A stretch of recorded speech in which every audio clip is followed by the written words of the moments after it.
Hi friends, அஸ்ஸலாமு அலைக்கும். நேற்று பெங்களூரில் செம்ம மழை. இன்றைக்கி கொஞ்சம் கிளைமேட் சேஞ்ச் ஆகிருக்குது. இது நான் எங்கள் விண்டோவிலேருந்து நான் எடுத்திருக்கேன் வீடியோ. இன்றைக்கி கிளைமேட் கொஞ்சம் பரவாயில்ல, வெயிலும் வந்திருக்குது. இனிமேல் மழை தான் பெங்களூரில், சீசன் ஸ்டார்ட் ஆயிடுச்சு. இன்றைக்கி நான் செய்ய போகிறது வெஜ் குருமா. எப்படி செய்யலான்னு பார்க்கலாமா?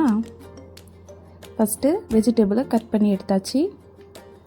உங்களுக்கு தேவையான வெஜிடபிளை நீங்கள் எடுத்துக்கோங்க.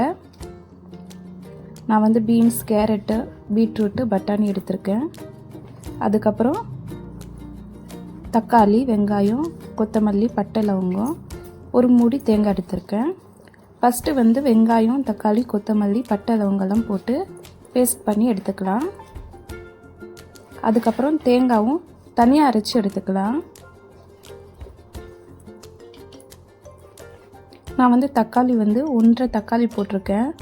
ஜாஸ்தி தக்காளி போட்டால் புளிப்பாயிடும் குழம்பு. அதனால் ஒரு 1.5 தக்காளி போதும். நான் குக்கரில் தான் செய்கிறேன். குக்கரில் எண்ணெய் ஊற்றிக்கலாம். அதுக்கப்புறம் ஒரு 1/4 ஸ்பூன் இஞ்சி பூண்டு பேஸ்ட்டு போதும், ஜாஸ்தி போட வேண்டாம். 1/4 ஸ்பூன் போட்டாலே போதும்.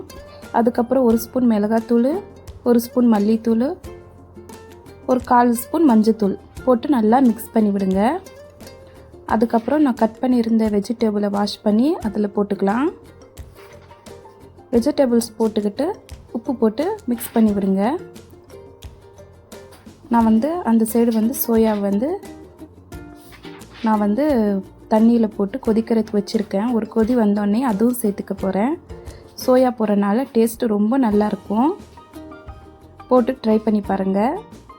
நான் தக்காளி பேஸ்ட்டு நான் அரைச்சிருக்கேன், அது போட்டாச்சு.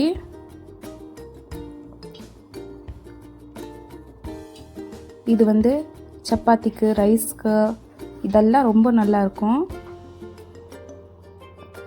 சோயா ஒரு கொதி வந்தோடனேயே பச்சை தண்ணியில் போட்டு நல்லா புளிஞ்சி எடுத்து போட்டுக்கோங்க. வெஜிடபிள் போடுறதுனால பசங்க சாப்பிட்றதுக்கு இது பண்ணுவாங்க. இந்த மாதிரி சோயா போட்டு பாருங்கள், பசங்க விரும்பி சாப்பிடுவாங்க. நல்லா மிக்ஸ் பண்ணி விட்டுட்டு நான் அரைச்சி வச்ச தேங்காயையும் போட்டுக்கலாம்.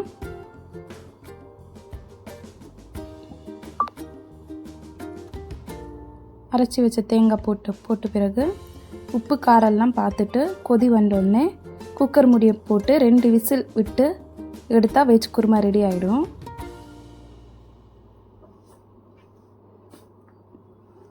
அவ்வளோதான் ஃப்ரெண்ட்ஸ், வெஜ் குருமா ரெடி ஆயிடுச்சு.